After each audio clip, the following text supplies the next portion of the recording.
বলছে এসো আমাদের সাথে, আমরা দুহাত পায়ে সবাইকে সাথে নিতে রাজি আছি, কারণ এই রাজ্যটাকে বাঁচাতে হবে, বাংলাকে বাঁচাতে হবে। আর সে বাংলা এমনি এমনি বাঁচবে না। মমতা বলে তোমরা কেউ মিছিলে নামবে না, আমি বাঁচাবো। মোহাম্মদ সেলিম বলে আমি কেউ না, সবাইকে এসে রাস্তায় নামতে হবে, মিছিলে যোগ দিতে হবে, লড়াইয়ের ময়দানে নামতে হবে।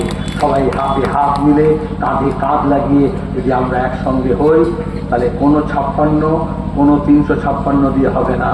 এই বাংলার মানুষ নিজের ভবিষ্যৎ ঠিক করবে, আর বাংলার ভবিষ্যৎ ঠিক করবে মুর্শিদাবাদ। ইতিহাস সাক্ষী আছে, ইতিহাস সাক্ষী আছে।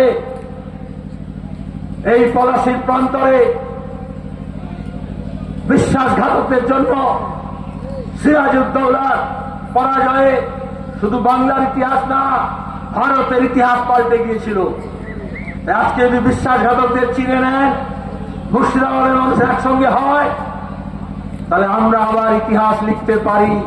সেই নতুন ইতিহাস লেখার জন্য আমাদের সবাইকে কলম ধরতে হবে না, লাল ঝান্ডার ডান্ডাকে একটু মজবুত করতে হবে, মোটা করতে হবে। কোন নেতা নেত্রীর পায়ে তেল মাখাতে হবে না, নিজের ডান্ডায় একটু তেলটা ভালো করে লাগিয়ে রাখবেন, তারপরে আমাদের লড়াইটা জবরদস্ত হবে।